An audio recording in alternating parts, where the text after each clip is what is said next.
Selamat pagi rekan-rekan. Pagi, Pak. Panas hari ini. Iya. Assalamualaikum warahmatullahi wabarakatuh. Waalaikumsalam warahmatullahi wabarakatuh.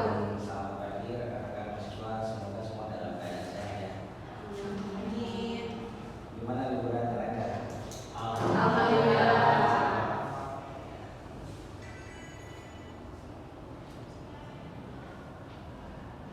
Ada terkendala masalah perkuliahan selama liburan?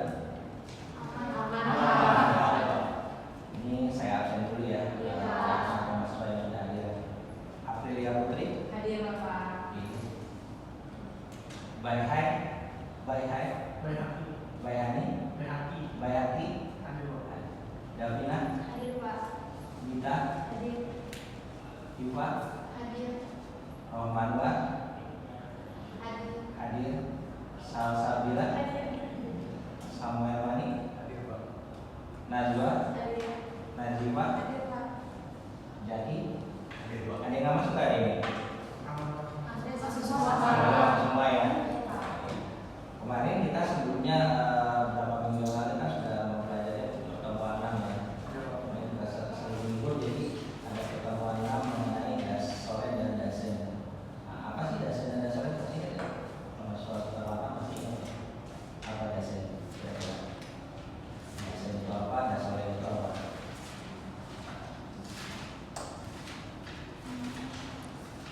Terkait peristiwa dan hukum yang berlaku, peraturan yang berlaku, Bapak. Ya, betul. Jadi kalau dasolen itu kan kaidah atau norma atau yang seharusnya yang terjadi yang misalkan contohnya kayak kalau das apa?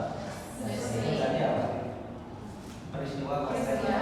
Jadi dasen ini alat untuk supaya dasolen itu terbukti dalam suatu tindak pidana apakah memang dia benar-benar bersalah atau tidak. Jadi kalau dasen itu tata cara bagaimana aturan itu dibuat bagaimana supaya dasolen ini terbukti atau tidak. Jadi selama hakim belum ketuk palu atau keputusan itu belum ikrah berarti dasen itu dasolen itu belum bersalah atau tidak. Nah kita kan mengenal apa? Ingat ya kalau orang yang belum ketuk palu asasnya apa ya? Praduga bersalah. Asas presumption of innocence ya, di mana seseorang belum dinyatakan bersalah ketika hakim sudah ketuk palu atau dinyatakan bersalah. Itu terkait pertemuan 2 minggu yang lalu ya. Kita pelajari antara dasen dan dasolen. Sekarang kita akan memasuki pertemuan ke-7 tentang konsep-konsep dasar tindak pidana. Jadi konsep-konsep dasar tindak pidana itu ada beberapa ya. Jadi dalam hal ini bagaimana suatu perbuatan dapat dikatakan suatu itu melanggar hukum karena ada tindak pidana. Peristiwa-peristiwa hukum itu dapat terjadi karena ada tindak pidana. Jadi kalau tidak ada tindak pidana ya tidak ada perbuatan, tidak ada pelaku dan sanksi. Itu namanya konsep dasar tindak pidana. Tindak pidana apa sih? Ada yang penting nggak tindak pidana? Tindak pidana suatu perbuatan yang melanggar dan dapat dikenakan sanksi bagi pelakunya, itu tindak pidana. Jadi kalau ada tindak pidana tidak dikatakan suatu peristiwa hukum ya, karena ada tindak pidana lah seseorang bisa melanggar hukum, ada sanksinya, dapat merupakan suatu peristiwa hukum. Kalau hukum pidana apa? Kita balik lagi sebentar terus. Hukum pidana apa? Peraturan apa? Antara siapa? Antara warga negara dengan negaranya. Kalau perdata kan antara pribadi, antara seseorang dan orang lain. Jadi dalam hal ini hukum pidana adalah hukum yang mengatur antara warga negara yang telah mengatur ini adalah suatu hukum pidana di mana dia berhubungan antara warga negara dan negara yang menjadi saksi, bukan antara seorang dan seorang. Itu hukum pidana.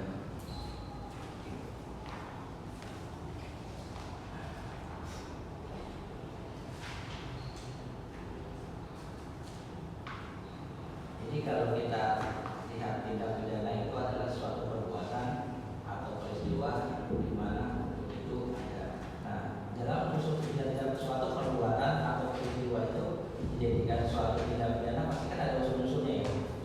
Apa misalkan unsur-unsurnya yang kalian tahu? Ada apanya? Ada sanksi.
melakukan tersebut dengan cara sadar atau dengan cara tidak sadar.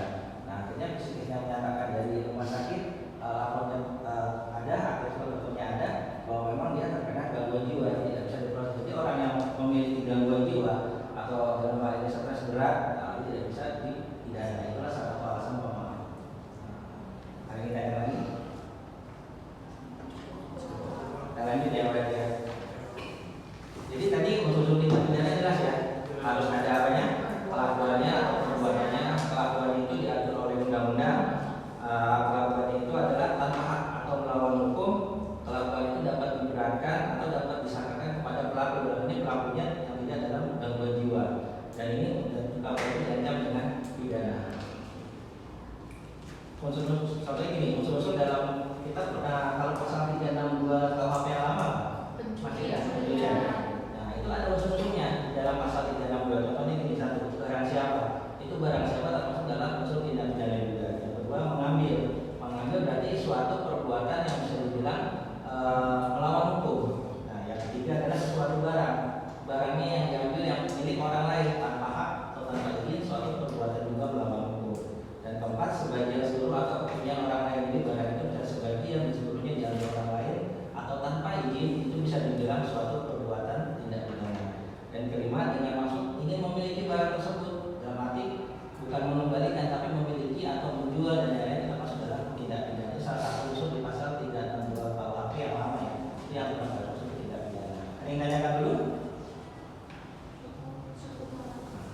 Apa sih hubungan antara KUHP dengan KUHP? Ada yang tahu? KUHP itu yang mengatur perbuatan dan hukuman-hukumannya. KUHP itu yang proses menjalankannya. Jadi hampir sama dengan dasar dan dasar ya. Jadi kalau dasar itu tadi apa?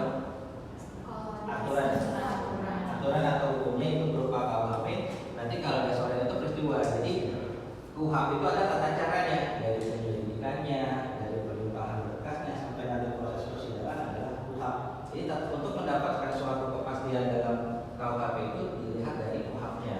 Karena kita menganut asas legalitas. Apa saja legalitas? Tidak ada suatu pidana yang dapat dipidana tanpa ada aturan yang mengatur. Ya, jadi seseorang itu dapat dipidana ketika aturan itu sudah ada. Tapi ketika aturan itu sudah tidak ada, tidak dapat dipidana. Karena untuk menciptakan suatu apa? Asas legalitas itu suatu kepastian hukum. Jadi kan orang itu bersalah atau tidak nih. Jadi kalau misalkan ada undang-undang yang belum disahkan atau undang-undang masih terancam atau revisi, itu orang itu belum jadi pidana. Makanya KUHP sampai detik ini baru bisa direvisi Undang-Undang 1 tahun 2003 walaupun berlaku sampai 3 tahun kemudian yang 2006. Kenapa sih KUHP sampai lama begitu belum bisa direvisi? Atau gini ya saya tanya, kenapa dari zaman penjajahan sampai sekarang KUHP itu pembuatan Belanda masih bisa dipakai oleh kita? Karena untuk apa sih waktu itu? Kan kita punya undang-undang juga, dasar 45 masih pakai undang-undang kita dan dasar lainnya. Kenapa KUHP masih bisa dipakai sampai detik ini sebelum undang-undang tahun 2003? Karena untuk apa? Mengisi kekosongan hukum yang ada. Karena saat itu kita mempunyai sistem hukumnya kan campuran, sistem hukum adat, ini kan sosial dulu. Adat apa lagi? Ada terkadang apa? Islam, baik. Dan satu lagi itu tadi hukum Eropa kontinental atau civil law, bisa dibilang KUHP. Karena saat itu hukum adat tidak bisa berlaku seluruh nasional Indonesia. Begitupun hukum Islam hanya untuk orang-orang yang beragama Islam. Jadi kita membutuhkan nih hukum yang bisa mengatur untuk seluruh wilayah nasional. Makanya digunakanlah KUHP buatan Belanda sampai detik ini. Dan tadi mengenai asas legalitas, misalkan dulu belum ada gadget nih atau handphone kan, saya mengira mas ini dengan sebutan dengan kata-kata binatang. Tapi setelah saya mengenal handphone, ada teknologi canggih, saya menghina dia dengan melalui medsos. Apakah saya waktu dulu bisa kena dengan KUHP perbuatan tidak menyenangkan? Sedangkan kita harus mengenal asas legalitas. Jadi untuk mengisi kekosongan hukum yang ada dan KUHP ini belum bisa direvisi, pemerintah akan membuat suatu undang-undang dibuat KUHP, undang-undang narkotika, undang-undang KDRT, PPA, ITE. Walaupun dulu saya sama-sama menghina kan, saya menghina Mas ini dengan langsung, secara langsung. Nah, sosial dan lain-lain. Saya menggunakan melalui media sosial, SMS dan lainnya. Nah, untuk supaya akses dan tidak terpenuhi, pemerintah harus membuat undang-undang di luar KUHP, karena di KUHP belum detail secara jelas bahwa penghinaan itu atau perbuatan itu tidak diatur dalam media sosial atau teknologi. Begini pun sama contohnya kayak sini. Saya mengambil handphone ini. Kalau mau KPL lama apa? Pasal berapa saya? Pencurian 362. Atau saya mengambil uang hari ini misalkan Rp1.000, pasal 362. Tapi kalau saya mengambil uang negara Rp1, apakah saya kena pasal 362? Karena kan sama-sama mencuri. Kenapa? Tidak bisa dikenakan pasal 362. Karena saya sama mencuri uang dia, saya mencuri uang negara. Karena yang dirugikan itu cuma salah satu pihak, sedangkan kalau negara itu kan harusnya itu kan termasuknya yang dirugikan itu kan beberapa pihak dari itu kan cuma satu pihaknya. Ya, karena yang dirugikan ini kan satu orang. Saya mengambil uang dia, tapi saat saya mengambil uang negara, berarti kan bukan hanya satu orang yang dirugikan. Nah, itu kan nggak diatur di dalam KUHP ya, karena di pasal 362 mengambil atau memindahkan barang milik orang lain tanpa izin disebut dengan pencurian. Tapi saat saya mengambil uang satu pihak negara, saya nggak bisa. Makanya pemerintah bagaimana nih supaya tindakan saya ini, tindakan pidana saya ada unsur pidananya, dibuatlah undang-undang di luar KUHP, undang-undang tipikor tindak pidana korupsi itu seperti itu ya. Jadi kenapa sampai detik ini undang-undang dari KUHP kita sebelum itu masih menggunakan KUHP lama karena untuk mengisi kekosongan hukum yang ada, karena nggak ada hukum kita yang mengatur seluruh atau wilayah nasional Indonesia ya. Hanya hukum adat dan hukum Islam yang berbeda-beda itu maksudnya ya. Nah, KUHP yang sekarang kan lebih ke arah restoratif dibandingkan KUHP yang lama disebutnya restitutif.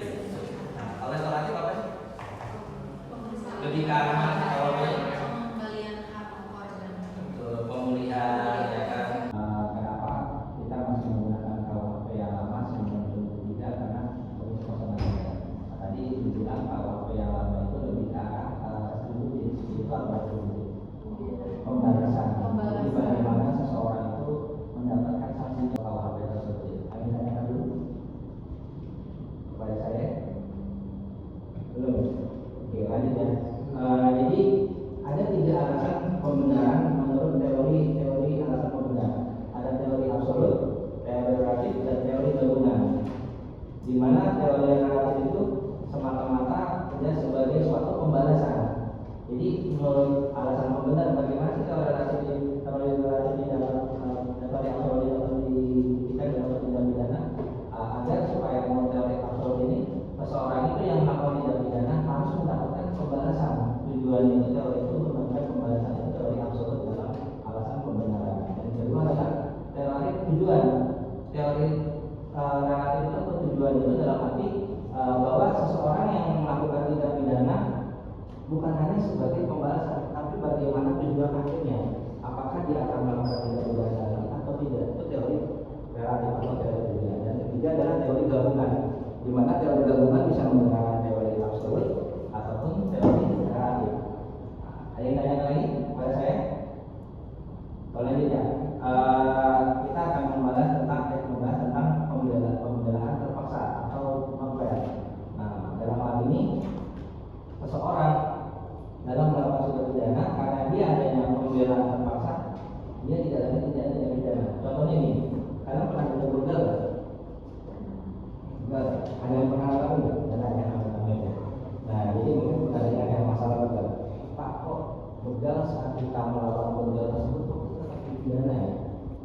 Padahal kan kita dalam hal ini melawan diri, melindungi harta, harga dan jiwa. Apa kok bisa dikena pidana? Ini alasan salah satu selain pemaaf, alasan penggunaan adalah keadaan darurat. Nah, saat novel ini berjalan, tapi ada unsur-unsurnya. Ketika misalkan seorang mau dibegal, dia melawan dalam hal ini bagaimana melawan begal tersebut, akhirnya begal tersebut kalah, bahkan sampai meninggal. Nah, apakah seorang itu bisa dinyatakan sebagai alasan pembenaran keadaan darurat atau tidak? Itu ada unsur tertutupi. Contohnya satunya misalkan maksudnya serangan itu secara seketika. Jadi serangan itu bukan direncanakan, serangan itu belum terjadi. Jadi kalau serangan itu belum terjadi itu tidak pidana, tetap dia terkena unsur tindak pidana. Nah, yang kedua pembelaan itu secara proporsional, dalam hal ini seimbang. tidak menggunakan pisau. Nah kita juga tidak menggunakan pisau karena perkara sebagai alasan pembenar tidak dapat dipidana. Jadi itu adalah keadaan darurat. Karena keadaan darurat kan kita ingin mempertahankan diri, mempertahankan harta, nyawa. Nah itu kita bisa mengalahkan begal. Saya tanyakan dulu, kalau masalah begal itu sering keluar atau sering ditanyakan?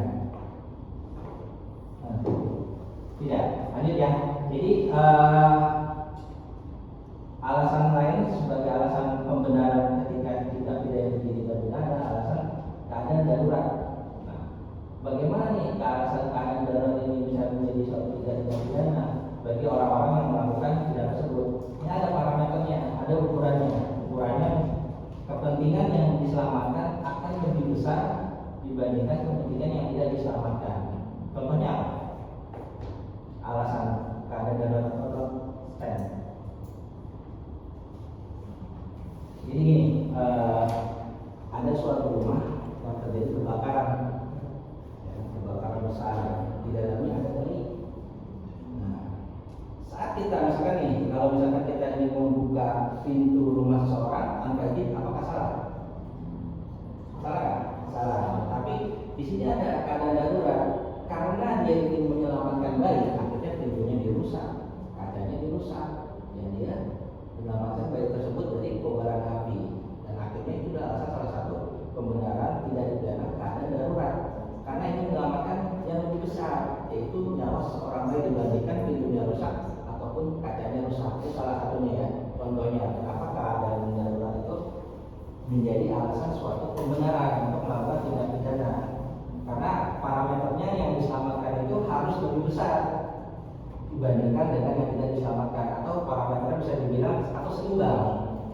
Tapi hierarkinya di tindak pidana ini dalam parameter keadaan darurat ini adalah nyawa, harta, baru properti, barulah ketika adanya properti. Di dalam hal ini, kenapa keadaan darurat ini juga sebagai alasan pembenaran dalam melakukan tindak pidana? Karena tadi saya bilang dia berusaha menyelamatkan bayi dengan merusakkan, bisa dibilang atau seimbang. Tapi hierarkinya di tindak pidana ini dalam parameter keadaan darurat ini adalah nyawa, harta, baru properti, barulah ketika adanya properti. Di dalam hal ini, kenapa keadaan darurat ini juga sebagai alasan pembenaran dalam melakukan tindak pidana? Karena tadi saya bilang dia berusaha menyelamatkan bayi dengan merusak pintu rumah orang lain, memecah kaca orang lain, akhirnya bayinya terselamatkan. Nah, menurut unsur-unsur tersebut dia tidak harus dijatuhi tindak pidana dalam keadaan darurat atau non-stand.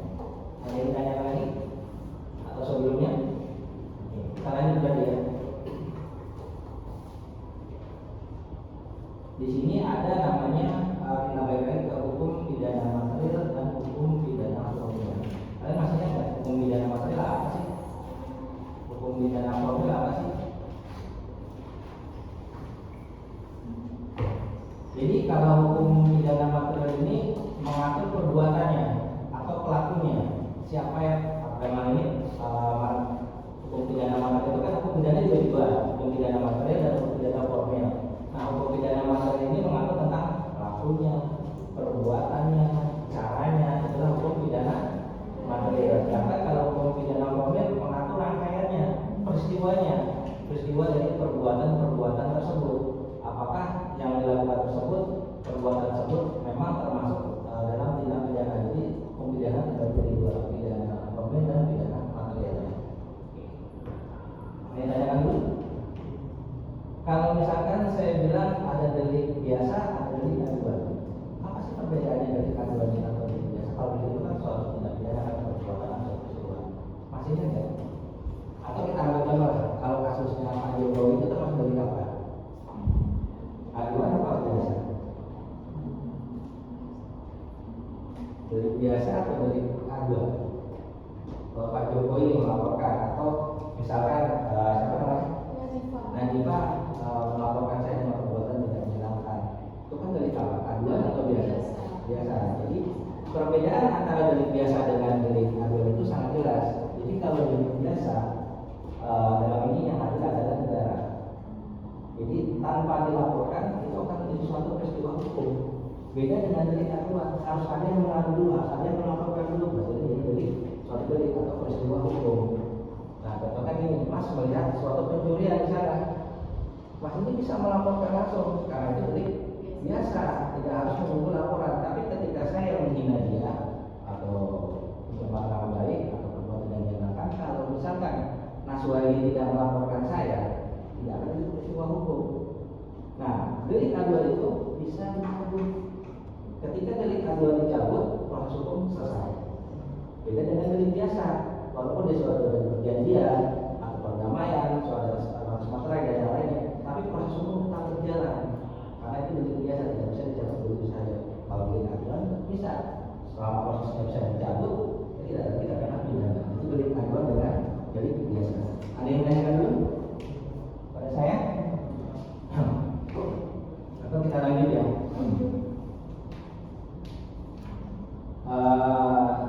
Tadi kan mengenai tindak pidana ya.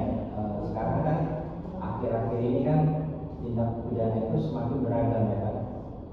Kalau menurut teman-teman mahasiswa, apakah penegakan hukum sesuai atau tidak sih di Indonesia ini saat ini?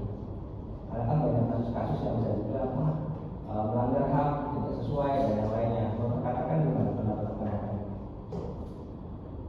Apakah penegakan hukum di Indonesia itu sudah sesuai dengan undang-undang atau belum? Atau masih kurang atau masih kurang? Pak, tajam ke bawah, ke atas, biasanya kan seperti itu ya. Bagaimana menurut katakan penegakan hukum di Indonesia sudah sesuai atau belum? Masih belum sesuai sih Pak. Masih belum sesuai. Contohnya misalnya kayak gimana? Dari 13 itu. Contohnya seperti kayak masih banyak ketimpangan apa kasus-kasus dari orang-orang yang di bawah tuh pasti diprosesnya tuh lama. Prosesnya lama ya. Iya. Karena Dan kalau ya. untuk penerapan hukumnya juga kadang masih belum mencapai keadilan kepastian. Ya, sebenarnya kita kalau menurut pasal 27 ayat 1 Undang-Undang Dasar 45 kan ada persamaan di depan hukum ya. Jadi setiap orang apabila misalkan orang yang tidak punya uang atau yang punya uang atau yang mempunyai besar seperti apa, dia harus sama di depan hukum, harus mendapatkan perlakuan yang sama dan harus mendapatkan perlakuan yang sama di bidang hak asasi manusia. Bagaimana bisa terpenuhinya dalam hal ini peradilan yang sebenarnya. Nah, sebenarnya mungkin bukan apa ya, ketimpangan ya, mungkin karena dari oknum ya, oknum yang sengaja mungkin apakah perkara tindak pidana ini bisa diselesaikan dengan cepat atau tidak, atau mungkin hanya masih kurang bukti-buktinya untuk bisa dilimpahkan ke kejaksaan atau P21. Nah itu, tapi mungkin penegakan hukumnya masih kurang ya Indonesia. Nah makanya nanti setelah kalian sudah keluar dari sini sudah selesai, dan supaya bisa jadi apakah bisa jadi APH-nya dan yang lainnya atau advokatnya untuk menegakkan suatu hukum yang ada di Indonesia. Nah, kalau HAM pernah dengar HAM apa sih? Kadang HAM itu dibenturkan dengan hukum pidana kita. Misalkan saya ambil contoh, kalau HAM itu kan yang bisa mengambil nyawa orang lain itu siapa? Nggak boleh, karena ada Tuhan kan. Tapi kenapa di kita ada masih undang-undang sanksinya hukuman mati dan yang lainnya? Itu kan melanggar HAM. Bagaimana menurut pendapat rekan-rekan?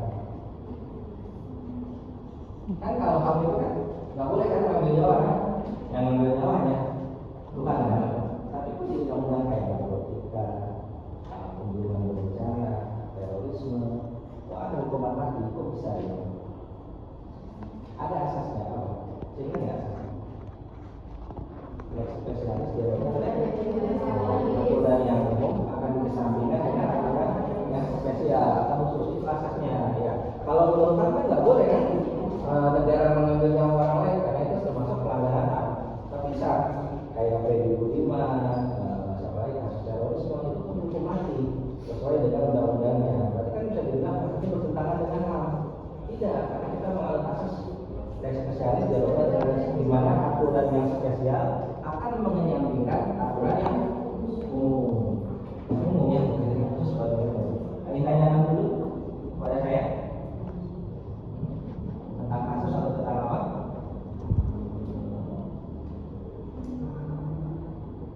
Lanjut ya. Jadi ini kan tentang konsep-konsep dasar tindak pidana ya. Di dalam tindak pidana itu ada unsur subjektif dan unsur objektif.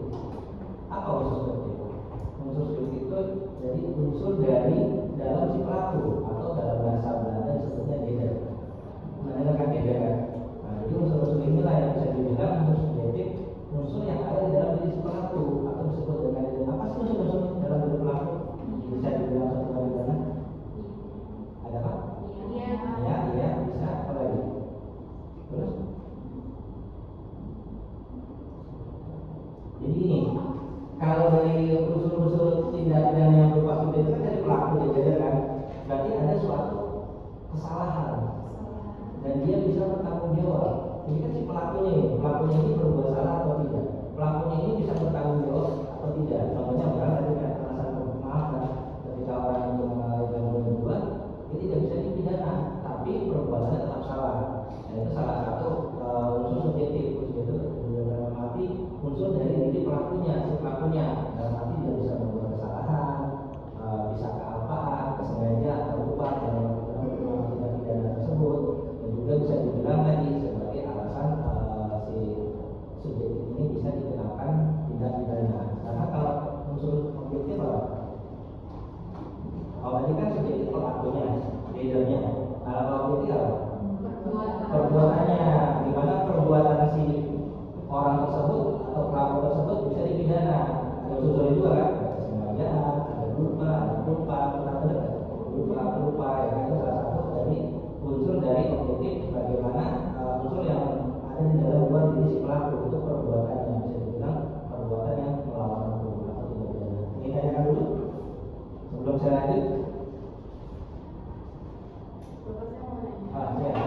Itu kan dilihat berdasarkan dari definisi pelaku. Iya. Itu kan ada niat, cara bagaimana cara aparatur yang hukum itu membuktikan manipulasi unsur subjektif tadi. Sedangkan yang kreator yang ini kan dia sifatnya itu terlalu menerawang gitu, karena dari seorang itu kan hanya seorang itu yang pada bagaimana orang itu bisa tahu dia orang lain.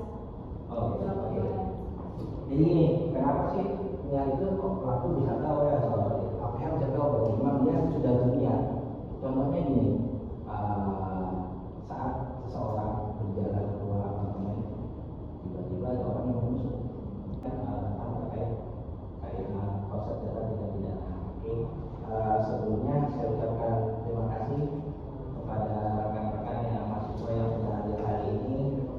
Semoga dalam keadaan sehat, semoga kita bisa ke depan ke pertemuan depan.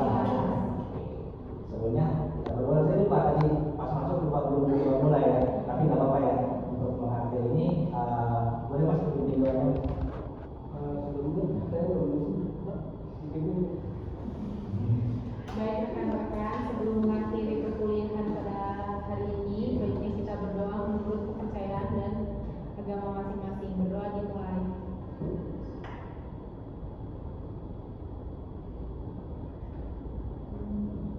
Berdoa selesai.